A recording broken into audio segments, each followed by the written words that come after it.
Hello, সুপ্রিয় শিক্ষার্থীরা, কেমন আছো? আশা করি সবাই ভালো আছো। সবাইকে স্বাগত জানাচ্ছি আজকের অনলাইন ক্লাসে। আমি মোহাম্মদ নজরুল ইসলাম, প্রভাষক, পদার্থবিজ্ঞান বিভাগ, আগ্রাবাদ মহিলা কলেজ, চট্টগ্রাম।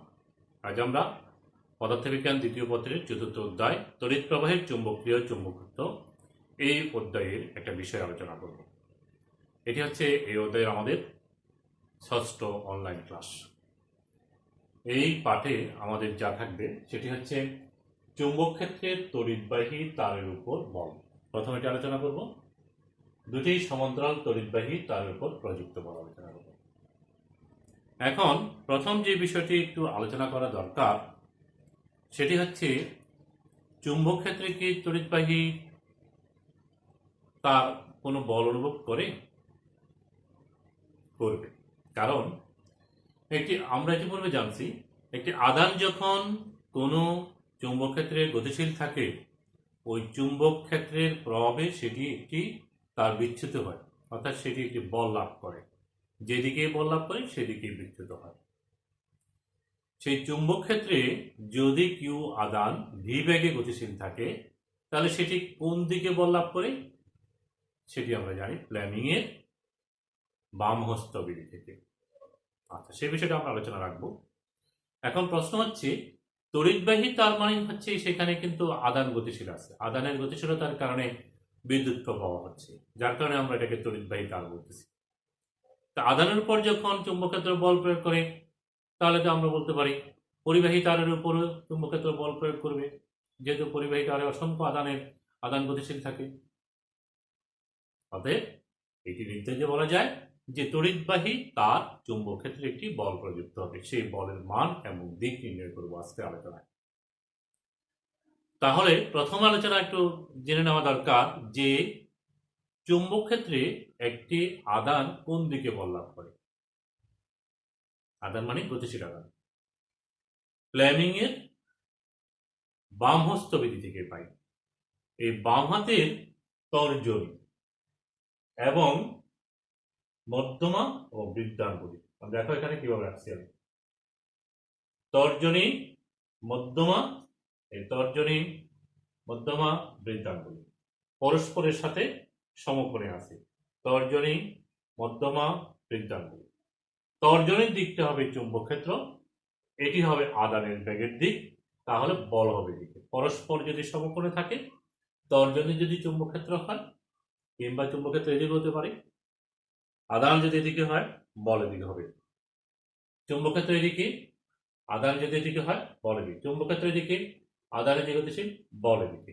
এইভাবে ফ্লেমিং এর বামহস্ত নিয়ম থেকে আমরা প্রযুক্ত বলের দিক জানতে পারি গতিশীল আধানের উপর।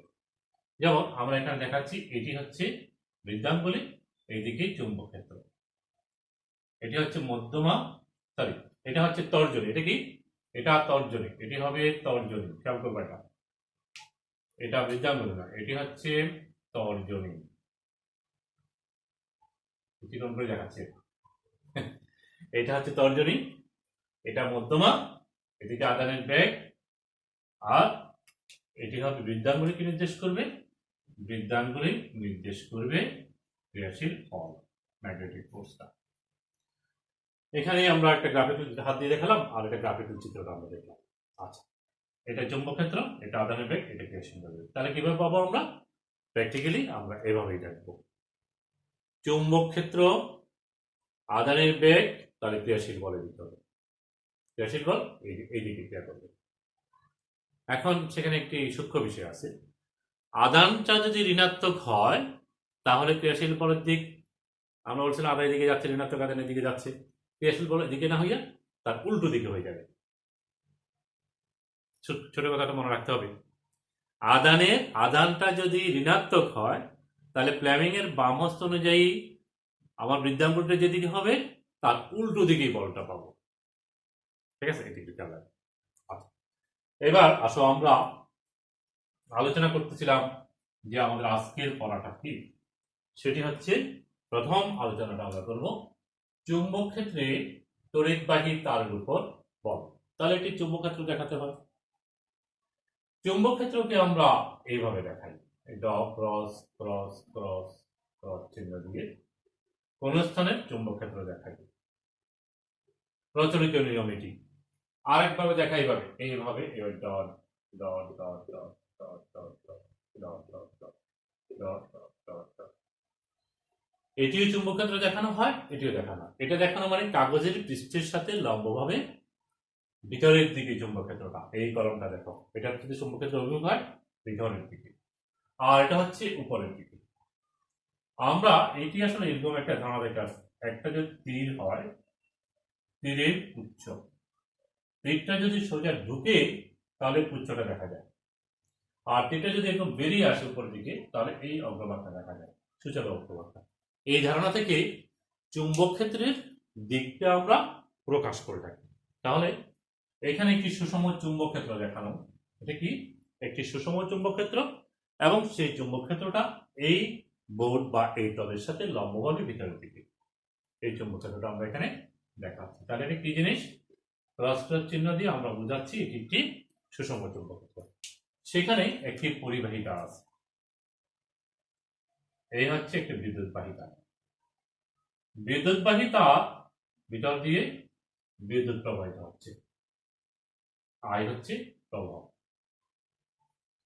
এখন এই প্রবাহ তাহলে আমরা লিখতে পারি, এখানে কি লিখবো আমরা? ধরা যাক কয়েকটা বিষয় আমরা লিখে ফেলতেছি। আই হচ্ছে কি প্রবাহ মাত্রা, প্রবাহের দিকটা আমরা দেখতে পাচ্ছি। আর যে পরিবাহিতা নিলাম তার দৈর্ঘ্য হচ্ছে এল, হচ্ছে পরিবাহী তারের দৈর্ঘ্য, এ হচ্ছে প্রস্থচ্ছেদের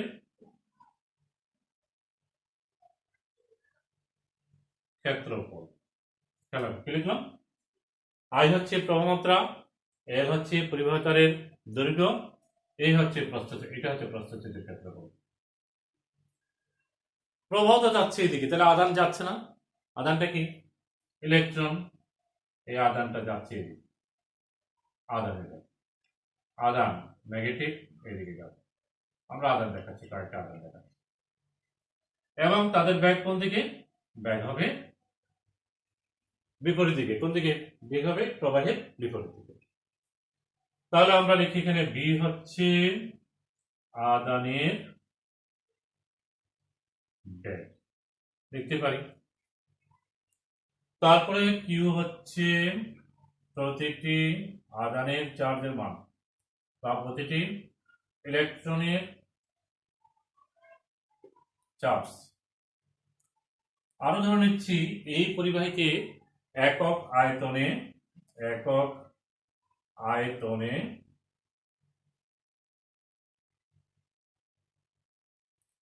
চার্জের সংখ্যা হচ্ছে স্মল এ, এগুলো আমরা ধরে নিলাম। যে চুম্বক ক্ষেত্রে রাখলাম সেই চুম্বক ক্ষেত্রের মান হচ্ছে বি, চুম্বক ক্ষেত্রের মান।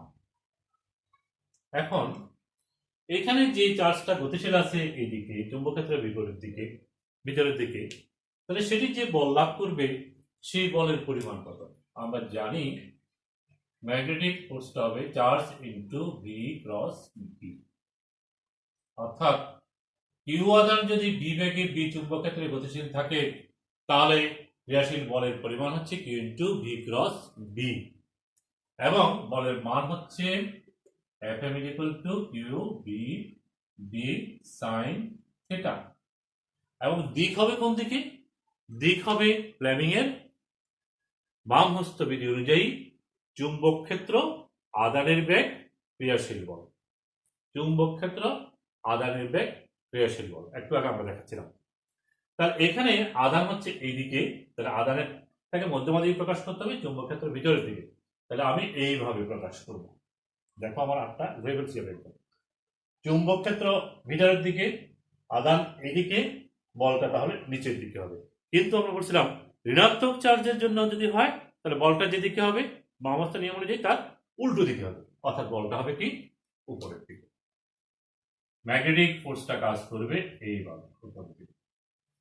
এখন দেখো খেয়াল করো, প্রত্যেকটা আদানের জন্য, প্রতিটি আদানের জন্য ক্রিয়াশীল বল হবে উপরের দিকে। প্রতিটি আদানের জন্য ক্রিয়াশীল বল উপরের দিকে হবে, এটি আমরা এখন আলোচনা জানবো। আদান কয়টা আছে এখানে? মোট আদানের পরিমাণ কত? সবগুলো আদান মিলেই যে এই বলটা হবে, প্রত্যেকটার জন্য পৃথক পৃথক যে বল হবে, সবগুলো বলের সমষ্টি হবে এই তড়িৎবাহী তারের উপর ক্রিয়াশীল মোট বল। তাহলে ক্রিয়াশীল মোট বল এক হবে প্রত্যেকটি তারের জন্য পৃথক পৃথক, প্রত্যেকটি আদানের জন্য পৃথক পৃথক বলের সমষ্টি। প্রথম যে আদানটা বললাম তার জন্য হচ্ছে এটা। তাহলে একটু এনটা আছে, যদি আমরা বলি এন সংখ্যক আদান এখানে আছে, তাহলে আমরা বলবো মোট বলের পরিমাণ হচ্ছে n ইন্টু Fm। ঠিক আছে? তাহলে আমরা এখানে লিখতে পারি n into Q DB sine theta. আচ্ছা, এখন আসো, একক আয়তনে চার্জের সংখ্যা হচ্ছে স্মল এন। আমার এই পরিবাহের দৈর্ঘ্য হচ্ছে এল। পরিবাহের দৈর্ঘ্য কত? পরিবাহের দৈর্ঘ্য হচ্ছে এল, প্রস্থের ক্ষেত্রফল হচ্ছে এ। তাহলে আমার মোট আয়তন হবে কত? এই পরিবাহের আয়তন হচ্ছে এ। এর আয়তনে মোট কত থাকবে? একক আয়তনে চার্জের সংখ্যা হচ্ছে এন। খেয়াল করে দেখো, একক আয়তনে চার্জের সংখ্যা হচ্ছে এন, তাহলে এল আয়তনে চার্জের সংখ্যা হবে এন ইজ ইকুয়াল টু হবে স্মল এন ইনটু এ। এটা আমরা লিখতে পারি তো? তাহলে এন এর জায়গায় আমরা সেটা লিখবো small N A L Q B sine theta. Sine theta, এখানে থিটা কি? থিটা হচ্ছে আদানের বেগ এবং চুম্বক ক্ষেত্রের মধ্যবর্তী কোণ। আমরা যে চুম্বক ক্ষেত্রটা এখানে দেখাচ্ছি সেটা কাগজের পৃষ্ঠের সাথে লম্বভাবে ভিতরের দিকে, আর আদানটা হচ্ছে এই দিকে। তাহলে আদানের বেগের দিক এবং চুম্বক ক্ষেত্রের মধ্যবর্তী কোণ হচ্ছে 90 ডিগ্রি। মধ্যবর্তী কোণ কত?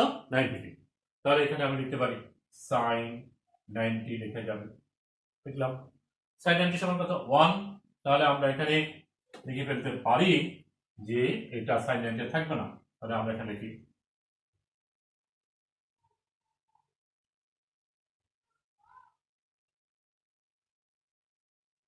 আচ্ছা, এখানে একটা ডি লিখা হয় নাই, সেটা লিখি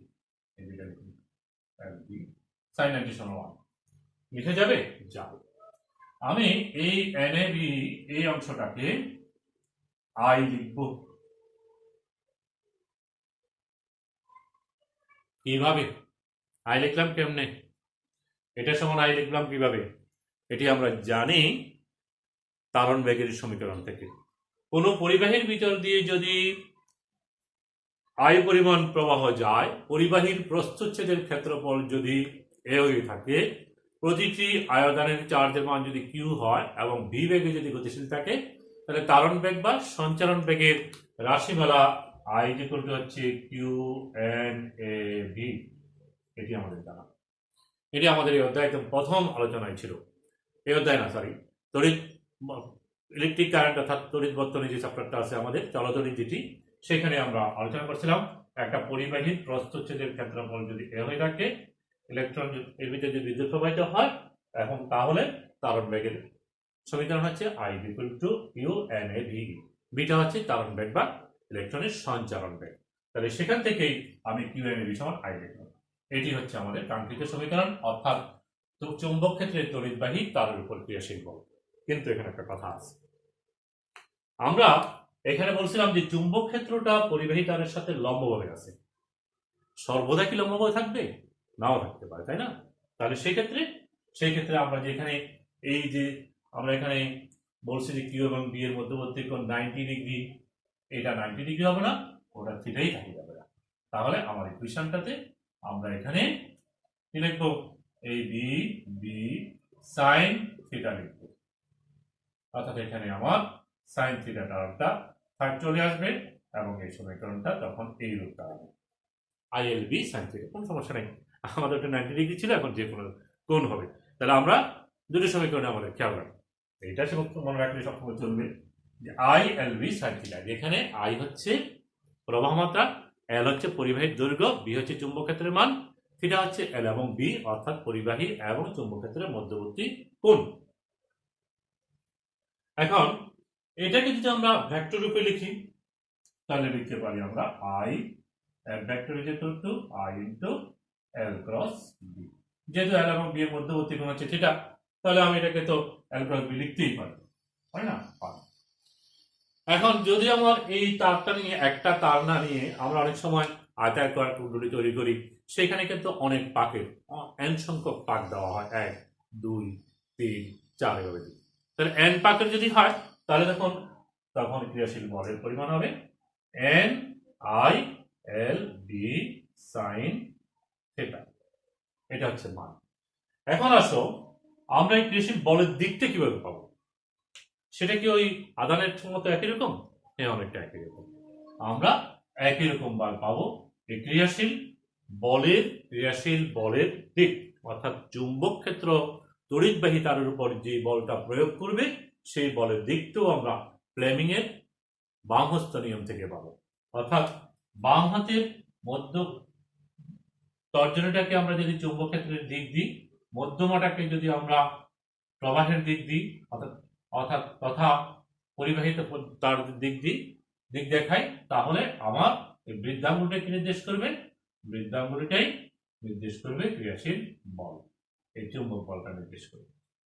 আবার বলছি, যদি আমরা তর্জনীকে যদি বলে থাকি চুম্বক ক্ষেত্রের দিক, প্রবাহের দিক, তাহলে বল হবে লম্বভাবে উপরের দিকে অর্থাৎ বৃদ্ধাঙ্গুলি বরাবর। আমার এই আঙুলটা এখন খেয়াল করো, এটা এক্স অক্ষ, এটা ওয়াই অক্ষ, এটা জ্যাক অক্ষ, এরকম বলতে পারি আর কি আমরা।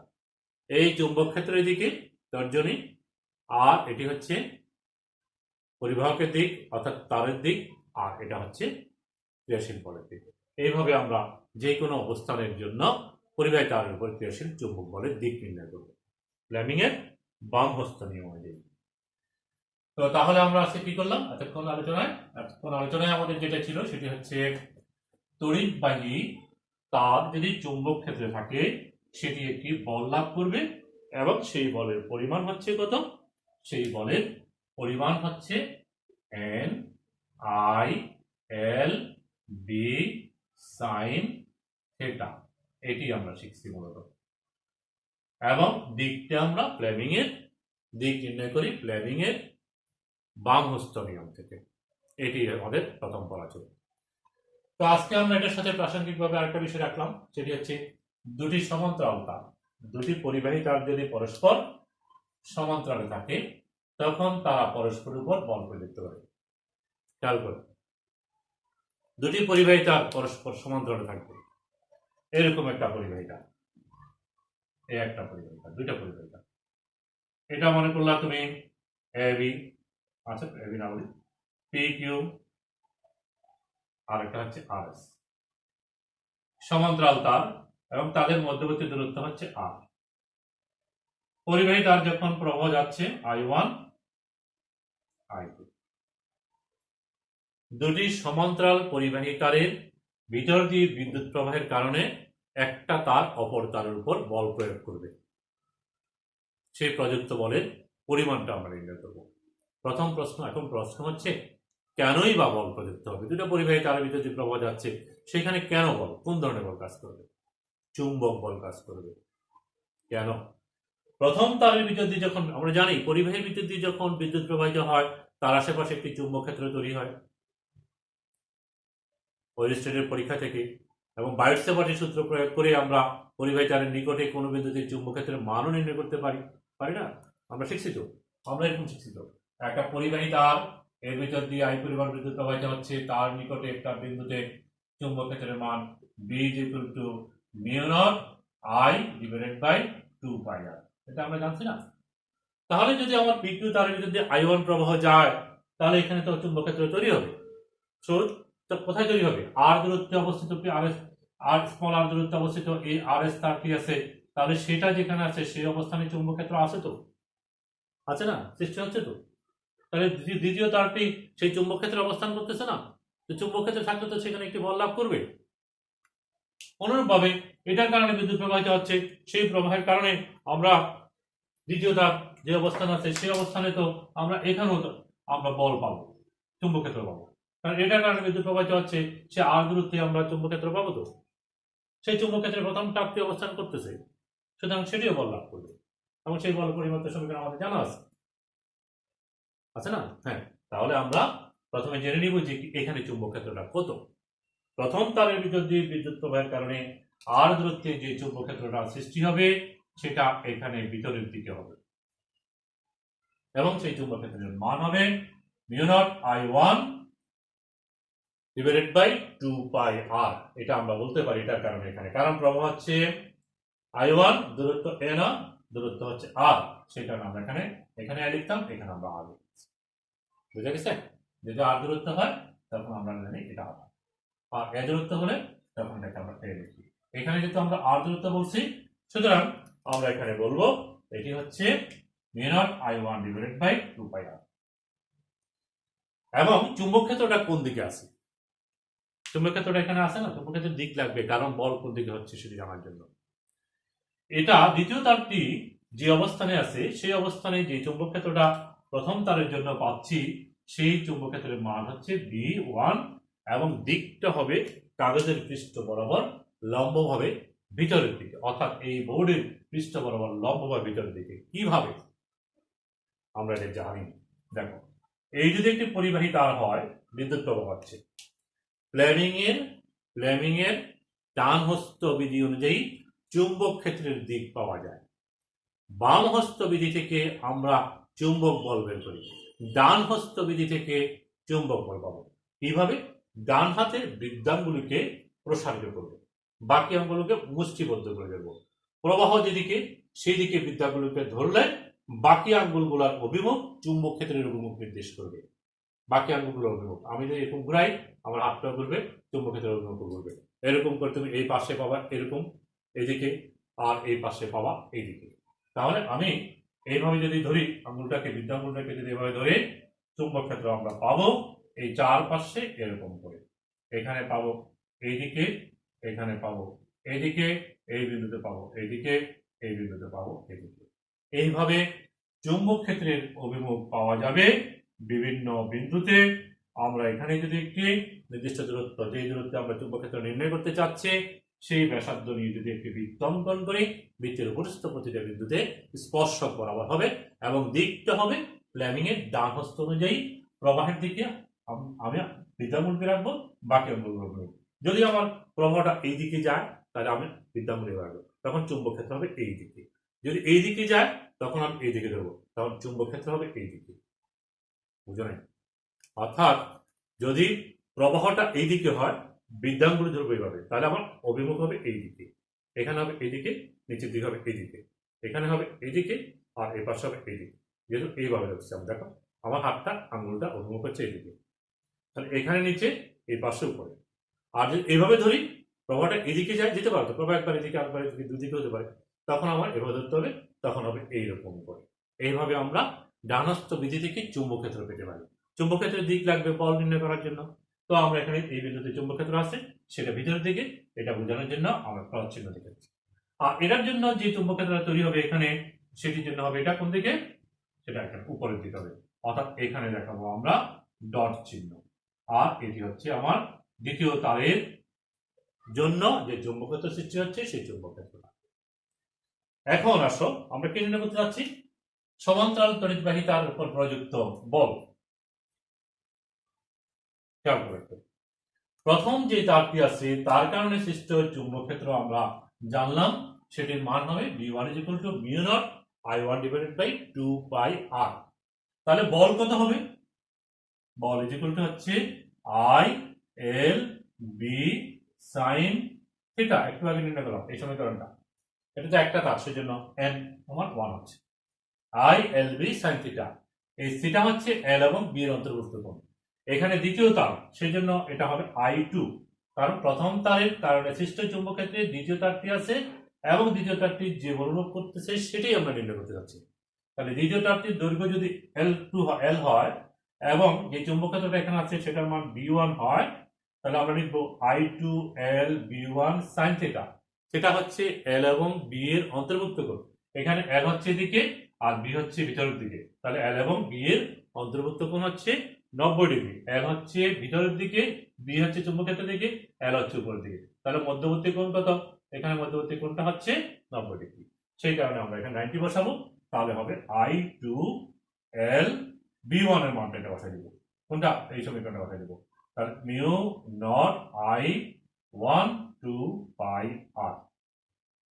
আর সাইন থিটা কত হবে? সাইন 90 হবে, 1 হয়ে যাবে এটা। তাহলে আমরা এখানে পাবো যে আমার ক্রিয়াশীল বলের পরিমাণ হচ্ছে mu naught I1 I2 L divided by 2 pi R. এটি হচ্ছে পরস্পরের উপর ক্রিয়াশীল বল। এখন এই দ্বিতীয় তারের কথা বললাম, তাহলে প্রথম তারও তো একই বল প্রয়োগ করবে, একই দূরত্বে আছে, সেম পরিমাণ বল প্রয়োগ করবে। আবার এখানে একই সমীকরণটা আমরা এখানে পাবো প্রথম তারের উপর, অর্থাৎ পরস্পরের উপর এই বলটা প্রয়োগ করবে। যদি আমরা বলি একক দৈর্ঘ্যে কত বল প্রযুক্ত হবে, আমাদের প্রায় ঠিক গাণিতিক সমস্যা আসে, আমাদের হিসাব করতে হয়। অসীম দৈর্ঘ্যের তারের জন্য বিবেচনা করি আমরা একক দৈর্ঘ্যের জন্য হিসাব করে থাকি, তখন L = 1 হবে। L = 1 হয়, তখন ক্রিয়াশীল বলের পরিমাণ হবে mu naught I1 I2 divided by 2 pi R. এটি হচ্ছে একক দৈর্ঘ্যের তারের উপর ক্রিয়াশীল বল। পরস্পর সমান্তরাল পাবে দুটি পরিবাহিতা যখন থাকে, তখন তারা পরস্পরের উপর একক দৈর্ঘ্যে যে বল প্রয়োগ করে সেটি। এখন আমাদের এখানে যে বিষয়গুলো আমরা আলোচনা করলাম সেগুলো আমাদের হয়ে গেছে। এখন আমরা একটু বিষয় আলোচনা করতে চাই, সেটি হচ্ছে এই প্রথম তারের কারণে দ্বিতীয় তারের যে চুম্বক ক্ষেত্র সৃষ্টি হলো, চুম্বক ক্ষেত্র থাকলো, সেই চুম্বক ক্ষেত্রের প্রভাবে সেটি কোন দিকে বল লাভ করবে? এই দ্বিতীয় তারের এল হচ্ছে দিকে, আমরা জানি F = কি? ক্রিয়াশীল বলের দিক হচ্ছে F = I L cross B। এইভাবে আমরা বলটা পাই এবং সেটি ক্রস গুণন কিংবা ফ্লেমিং এর বাম হস্ত বিধি থেকে পাই। বাম হাতের তর্জনী চুম্বক ক্ষেত্র, এটি প্রবাহ। তাহলে আমরা দেখো এই তর্জনী হচ্ছে চুম্বক ক্ষেত্র, এখানে চুম্বক ক্ষেত্রের ভিতরে প্রবাহটা উপরের দিকে, এই মধ্যমাটা, তাহলে বলটা হচ্ছে এদিকে। অর্থাৎ তুমি প্রথম তারের জন্য যে বলটা পাবা, অর্থাৎ এটার জন্য এই চুম্বক ক্ষেত্রে দ্বিতীয় তারটা যেটা আছে, এই দ্বিতীয় তারটি যে বল প্রয়োগ করবে সেই বলের পরিমাণ হচ্ছে F1। যদি বলি এই F1 M লিখি, M1 লিখি, তাহলে সেটি হবে এদিকে। বুঝা গেছে? অর্থাৎ এই প্রথম তার জন্য। আর দ্বিতীয় তারটা কোন দিকে হবে? বল কোন দিকে হবে? দ্বিতীয় তারটা যে চুম্বক ক্ষেত্রে আছে সেই চুম্বক ক্ষেত্রটা হচ্ছে উপরের দিকে। তাহলে আমি বাম হাতের মধ্যমাটাকে উপরে রাখবো, মধ্যমাটাকে প্রবাহের দিকে, এটাকে তর্জনীটাকে চুম্বক ক্ষেত্রের দিকে রাখবো। তাহলে আমাকে এখন এইভাবে রাখতে হবে নাকি? আমরা একটা ঘুরাই দিই, দেখো এটা চুম্বক ক্ষেত্র, তাহলে হচ্ছে না, এদিকে দিব। হ্যাঁ, এখন কোন দিকে হবে? এটা হচ্ছে চুম্বক ক্ষেত্র, না, চুম্বক ক্ষেত্রটা হচ্ছে উপরের দিকে। তাহলে আমি চুম্বক ক্ষেত্রের উপরে দিচ্ছি, আঙ্গুলটাকে উপরে রাখতে হবে। এই দেখো, এটা হচ্ছে কি চুম্বক ক্ষেত্রের দিক, প্রবাহটা হচ্ছে উপরে, বলটা হচ্ছে বৃত্তাঙ্গুলে। মধ্যমা হচ্ছে কি প্রবাহের দিক, আর এটা হচ্ছে তর্জনী হচ্ছে চুম্বক ক্ষেত্রের দিক। তাহলে এই উপরের দিকে চুম্বক ক্ষেত্রের দিক এটা, আর উপরের দিক হচ্ছে উপরের দিকটা হচ্ছে কি প্রবাহের দিক, তাহলে বৃত্তাঙ্গুলের চাপ সেদিকে। অর্থাৎ আমরা বল পাবো এই দিকে পাবো। দ্বিতীয় তারের উপর জন্য প্রথম তার যে বলটা প্রযুক্ত হচ্ছে এদিকে, পরস্পর বিপরীত দিক হচ্ছে। এইভাবে আমরা বলটা দেখাতে পারি। আরো প্রশ্ন আছে, আমাদের প্রশ্ন হয় হায়ার অর্ডারে, যদি প্রবাহটা এখন যেটা হলো সেটা গেল, এখন যদি এটা পাল্টাই দিই, অর্থাৎ দিকটা প্রবাহের দিকটা ঘুরাই দিই, এটা প্রবাহ দিক যদি এদিকে হয় তখন কিন্তু এদিকে হবে। অর্থাৎ তখন যে বলটা কাজ করবে দুটা পরিবাহী তারের উপর, তখন একই দিকে হবে। এইভাবে আমরা দিকগুলো জানতে পারি। ফ্লেমিং এর ডান হস্ত বিধি থেকে পরিবাহী তারের ভিতর দিয়ে বিদ্যুৎ প্রবাহের কারণে চুম্বক ক্ষেত্রের দিক পাবা, আর বাম হস্ত বিধি থেকে চুম্বক ক্ষেত্রে ক্রিয়াশীল পরিবাহী তারের উপর ক্রিয়াশীল চুম্বক বল পাবা। এই দুটো জিনিস ভালো করে দেখে নেবা। আর আমরা দুটো আলোচনা করলাম আজকে, চুম্বক ক্ষেত্রে তার উপর বল, আর একটা হচ্ছে দুটি সমান্তরাল পরিবাহী তার পরস্পরের উপর যে বল প্রয়োগ করে সেই বলের রাশিমালা প্রতিপাদন করলাম। এটি হচ্ছে কি প্রথম তার উত্তর, আর এটি হচ্ছে আমাদের এখন যেটা দেখালাম, এটা হচ্ছে কি এই একক দৈর্ঘ্যের উপর প্রযুক্ত বল। তাহলে দুটো গাণিতিক সমীকরণ কিভাবে আসলো এবং সেখান থেকে আমরা প্রযুক্ত বল কিভাবে নির্ণয় করব, সেটি নিচ্ছে তোমাদের এখানে জানা হয়েছে। তো অনেকক্ষণ আমরা ক্লাস চালালাম, তো বিষয়গুলো কি পুরো ক্লাসটাকে মনে আছে, আমাদের মেমোরিতে কিছু আছে, একটু রিভিউ করবা। যেমন আমি প্রথম থেকে বলি, আমরা প্রথমে যেটি করলাম সেটি হচ্ছে একটি তড়িৎবাহী তার একটি সুষম চুম্বক ক্ষেত্রে আছে। চুম্বক ক্ষেত্রটা আমরা দেখালাম, সেটি কাগজের পৃষ্ঠের সাথে লম্বভাবে ভিতরের দিকে। সেই চুম্বক ক্ষেত্রের প্রভাবে এটি যে বল লাভ করলো সেটি ক্ষুদ্র ক্ষুদ্র না, প্রতিটি চার্জের জন্য পৃথক পৃথক বল বের করে সমষ্টি করলাম। সেখানে মোট আয়তন কয়টা চার্জ আছে সেটা হিসাব করলাম। আমার যে পরিমাণটা নিলাম এক দৈর্ঘ্যের, তার প্রস্তুতের ক্ষেত্রফল থেকে, আয়তন থেকে, একক আয়তনের চার্জের সংখ্যা থেকে মোট চার্জের সংখ্যা দিয়ে আমরা টোটাল বলটা পেয়ে গেলাম। এই যে সমীকরণ হচ্ছে NILB sin θ। n হচ্ছে তারের পাক সংখ্যা, কুণ্ডলীর পাক সংখ্যা, যদি n পাকের কুণ্ডলীর দৈর্ঘ্য, I হচ্ছে প্রবণতা, L হচ্ছে তারের দৈর্ঘ্য, B হচ্ছে চুম্বক ক্ষেত্র, সেটা হচ্ছে L এবং B এর অন্তর্ভুক্ত কোণ, অর্থাৎ প্রবাহ যেদিকে যাচ্ছে পরিবাহীর দিকটা হচ্ছে সেদিকে, B হচ্ছে চুম্বক ক্ষেত্র যেদিকে আছে তাদের অন্তর্ভুক্ত কোণ হচ্ছে সেটা। আর আরেকটা কাজ করলাম কি, আমরা দুটো পরিবাহী তার যদি পাশাপাশি সমান্তরাল তার থাকে তাহলে তারা পরস্পরের উপর যে বল প্রয়োগ করে সেটি, আর এবং একক দৈর্ঘ্যে প্রযুক্ত বলের পরিমাণ। একটু বলি, আমাদের যে সঞ্চালন লাইনগুলো আছে আমরা বিদ্যুৎ সরবরাহ করি, সেখানে কিন্তু পাশাপাশি সমান্তরাল তার থাকে। তোমরা কি খেয়াল করছো তারগুলির মাঝে দূরত্ব আছে? হ্যাঁ, দূরত্ব থাকবে, দূরত্ব থাকতে হবে, ডিস্টেন্স থাকতে হবে, নাহলে পরস্পর উপর বল প্রয়োগ করে একটা তার আরেকটা তারকে আকর্ষণ করে ফেলবে, ফলে স্পার্কিং, এখানে বিদ্যুৎ স্পর্শ হবে এবং আমার ট্রান্সফরমার নষ্ট হয়ে যাওয়ার সম্ভাবনা আছে। সেই জন্য বিদ্যুৎ সরবরাহকারী প্রতিষ্ঠান যারা আছে আমাদের এখানে, যারা পাওয়ার পিডিবি বলি আমরা কিংবা পল্লী বিদ্যুৎ বলি, তারা এই কাজগুলো করে। তারগুলোর মাঝে দূরত্ব অনেক বেশি রাখে, যত বেশি ভোল্টেজ দূরত্ব দেখবে তত বেশি। এটি মূলত এই কারণে হয়, দুটি সমান্তরাল তার পরস্পরের উপর বল প্রয়োগ করে। তো বল প্রয়োগ করার কারণে একটা কাছাকাছি চলে আসতে পারে, তখন এই সমস্যা তৈরি হয়ে যেতে পারে, সেই কারণে এই ঘটনাটা করা হয়। তো আমরা যদি একটা গাণিতিক সমস্যা করি, যেমন আমাদেরকে বলা হলো যে কি দুটো তার পাশাপাশি আছে। এখন তোমাকে বলা হলো যে তার দুটি যে পাশাপাশি আছে তারা এরকম এরকম, দেখো আমি একটি গাণিতিক সমস্যার কথা বলছি, এটি তোমরা বাড়ির কাজ হিসাবে এই ধরনের প্রশ্নগুলো সমাধান করবে। আমি বাড়ির কাজ হিসাবে উদ্দীপকটা দিচ্ছি। দুটো পাশাপাশি তার আছে, এখানে প্রথম তারে আমরা এবি নামকরণ করলাম, এটি হচ্ছে সি। এটা কি? এটা একটা উদ্দীপক দেখাচ্ছি তোমাদেরকে, ডায়াগ্রামে সব তথ্য থাকবে। এই তারের যে প্রবাহটা সেটি হচ্ছে I1 2 অ্যাম্পিয়ার, এই তারের প্রবাহ যেটি সেটা হচ্ছে I2 যার মান হচ্ছে 4 অ্যাম্পিয়ার। তার দুটি পরস্পর থেকে 10 মিটার দূরে আছে। পি একটা বিন্দু, এটা কি মধ্যবিন্দু, তার দ্বয়ের সমান্তরাল তার দ্বয়ের মধ্যবিন্দু। এখন আমাদের প্রশ্ন হচ্ছে মধ্যবিন্দুতে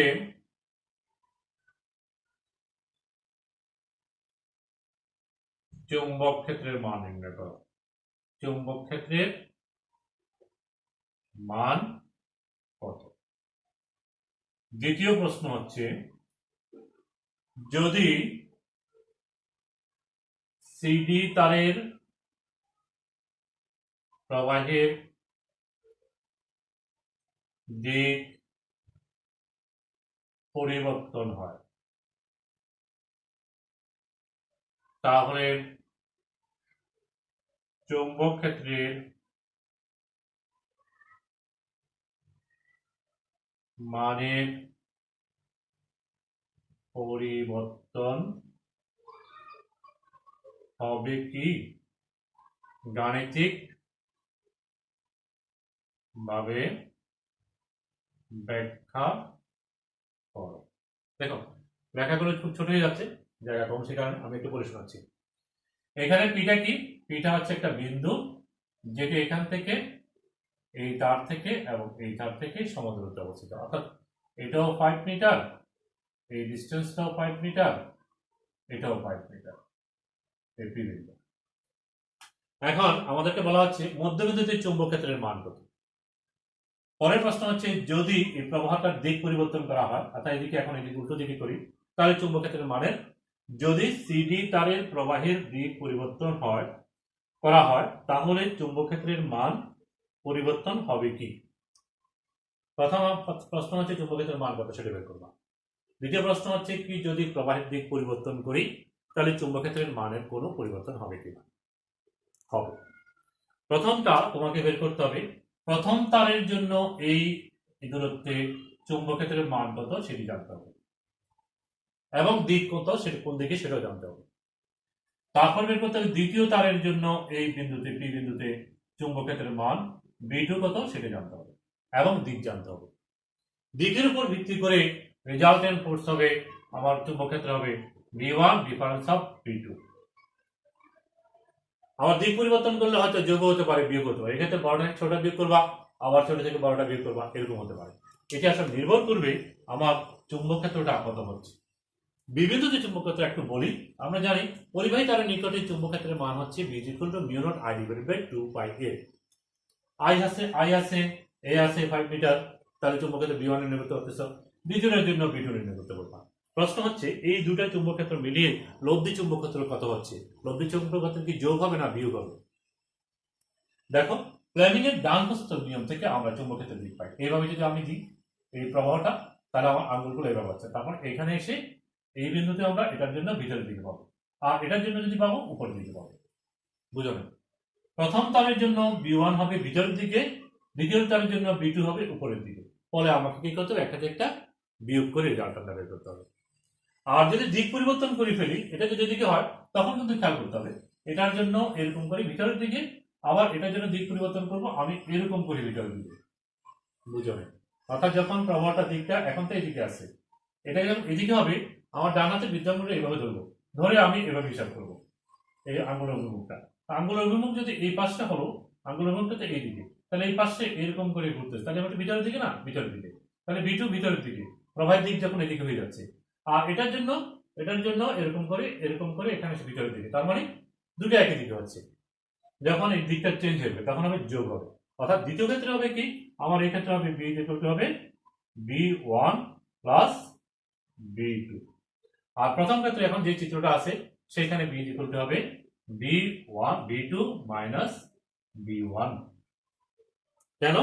কারণ এখন প্রবাহের দিকে, তাহলে আমি বিদ্যাঙ্গুলকে ধরলাম চুম্বক ক্ষেত্রটা ভিতরের দিকে, এখানে প্রবাহের দিকে বিদ্যাঙ্গুলের দিকে ধরলাম চুম্বক ক্ষেত্র উপরের দিকে। লিখতে হবে মান লেখা বের করার পরে B1 B2 মান বের করার পর সাথে তুমি দেখাবার দিক কোন দিকে, তারপর তুমি যোগ না বিয়োগ হবে সেটা দেখবা।